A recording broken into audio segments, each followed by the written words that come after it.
और छत्रपति संभाजी महाराज ने कहा नहीं करूंगा।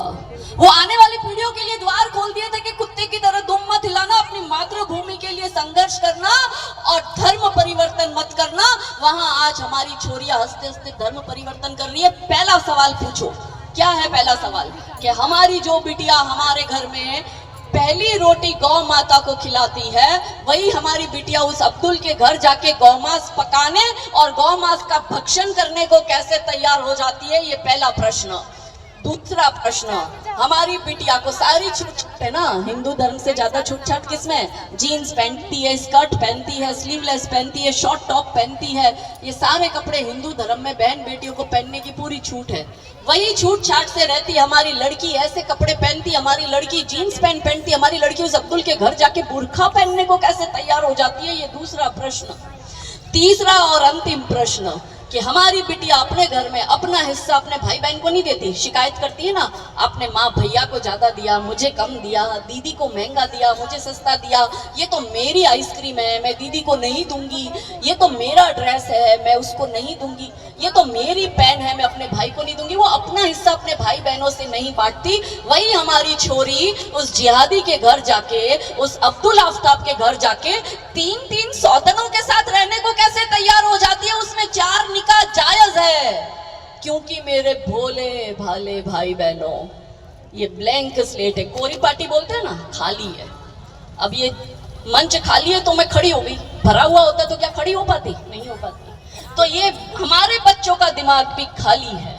आप हमारे बच्चों के खाली दिमाग में अपने धर्म की, अपनी संस्कृति की, अपने पुरातन इतिहास की, अपने योद्धाओं की गौरव गाथाओं की छाप नहीं छोड़ोगे।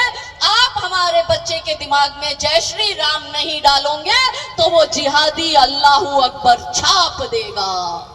दोष उसका नहीं है, दोष हमारा है। चोर तो आके चोरी करेगा ना, गलती तो उसकी है जिसने अपना घर खुला रखा। इसलिए मेरी माताओं बहनों, अपने गौरवशाली इतिहास को जानो और अपने बच्चों को वो इतिहास बताओ, क्योंकि ये बॉलीवुड वाले उस पर फिल्म नहीं बनाएंगे। स्कूल में तो बाबर से औरंगजेब की पीढ़ियां रटवा देते हैं। कौन सुनाएगा हमारी बेटी को कि रानी हाड़ी ने क्या किया था, दुर्गावती चिन्नम्मा अब्बड़का ने क्या किया था, कमलावती ने क्या कहा था? ये गौरव गाथा हम नहीं बताएंगे तो कौन बताएगा हमारी बेटियों को?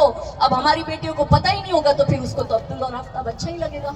उसको तो पता ही नहीं होगा कि वीर शिरोमणि महाराणा प्रताप, जयवंता माता, जीजा माता ने क्या किया। उसकी कथा ही नहीं पता होगी तो वो तो यही करेगा। जब जब हिंदू बटा है तब तब हिंदू कटा है। बांग्लादेश से भागकर हिंदू इधर आ रहा है, पाकिस्तान से भागकर हिंदू भारत आ रहा है, अफगानिस्तान से भागकर हिंदू भारत आ रहा है, कश्मीर का हिंदू भागकर भारत के कई अन्य राज्यों में चला गया। भारत के हिंदुओं ने सोचा है कि आप भागकर कहां जाओगे, है कोई आपका अपना एक देश। इसलिए मेरी माताओं बहनों, ये देश आपका है, इस देश की सुरक्षा आपकी जिम्मेदारी है। इसलिए समस्या है तो समाधान भी है। अब तक मैंने आपको समस्या बताई, अब समाधान पे चर्चा करते हैं। मैं नहीं चाहती आप मेरे जैसा जीवन जाओ, मैं नहीं चाहती आप मेरी तरह जेल जाओ, मैं नहीं चाहती आपके ऊपर फतवे निकल जाए। वो अब्दुल ने मेरे ऊपर फतवा निकाल दिया है। वो वहां पे गुजरात में इनकी एक बड़ी दरगाह हटा दी थी, कहते तेरे को मार देंगे, और मेरे को कहते तू कहाँ जाती है, वहां सिक्योरिटी लेके जाती है, हम तेरी रैकी कर रहे हैं, जिस दिन अकेली दिखी उस दिन हम तुझे मार देंगे। मैंने अब्दुल को कहा ये तो घात लगाए बैठे हैं ना, कन्हैया लाल दर्जी को मार दिया तो ये घात लगाए बैठे हैं, ये कहते तुझे मार देंगे। मैंने कहा अब्दुल तू ऐसा कह रहा है, जिस दिन अकेली दिखी उस दिन तुझे मार देंगे, पर मैंने कहा तू मारने अकेला आना, फिर देखते जिंदा कौन जाता है, तू जाता है कि मैं जाती हूँ। हम बचपन से ये गौरव गाथाएं सुन के बड़े हुए हैं। केसरिया बाना पहनकर निकल चुके महाराणा प्रताप की तरह कि अपनी मातृभूमि और अपने धर्म के लिए वीरों की तरह बलिदान देंगे, पर कायरों का जीवन नहीं जिएंगे। इसलिए हम नहीं चाहते आप मेरे जितना संघर्ष करो, पर मेरी बहनों आप घर बैठकर उतना तो करो जो आप कर सकती हो। इसलिए मैं समाधान बता रही हूँ। बोलो करोगी? करोगी? सब हाथ ऊंचे करके बताओ होगा? हाँ, तो समस्या का पहला समाधान क्या है कि आप यहां से जाने के बाद अपने 5 परिचितों को फोन करो और चर्चा करो कि देश में क्या हो रहा है, लव जिहाद कैसे ये करते हैं। इनको भारत पर कब्जा करना है, भारत को इस्लामिक देश बनाना है, 2047 से पहले बनाना है। इसलिए लव जिहाद, लैंड जिहाद, धर्मांतरण कर रहे हैं। हम कहीं भी सुरक्षित नहीं है, इसलिए संगठित होना बहुत आवश्यक है। तो आज हमारे गुरुदेव ने जो बात बताई, करण भैया ने जो बताई, हम जो बता रहे हैं ये सारी बात का चर्चा 5 लोगों को फोन कर कर करोगी। बोलो होगा? करोगी? बात उनको बोलना कि आगे जाके वो भी 5 लोगों को ये बात पहुंचाए। हर हिंदू के घर तक ये बात पहुंचनी चाहिए। समस्या नंबर, समाधान नंबर 1। दूसरा क्या करोगी? दूसरा, आत्मरक्षा की ट्रेनिंग लेना सीख लो मेरी बहनों। हमारी लड़की काट कर आ रही है, वो आपका 35 टुकड़े कर रहा है। कौन से बात की नारी शक्ति की हम बात कर रहे हैं? नारी शक्ति उसे कहते हैं कि जब कोई आफ्ताब हमारी बेटी के 35 टुकड़े करे, उससे पहले हमारी बेटी उसके टुकड़े टुकड़े करके घर में सकुशल आनी चाहिए। ये नारी शक्ति है और इसके लिए आत्मरक्षा ही सुरक्षा की गारंटी है। इसलिए आत्मरक्षा की ट्रेनिंग लेना सीख लो। इसका छोटा बच्चा भी अब्दुल का मर्डर करना जानता है। वो उदयपुर के देवराज मोची को मार दिया।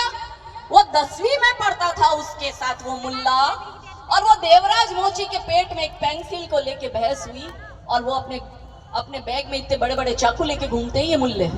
उसने देवराज मोची के पेट में चाकू ऐसे डाला और ऐसे घुमाया, मार दिया और कहता है हमें तो सिखाया जाता है ऐसे चाकू डाल के ऐसे घुमाओ और मर जाएगा।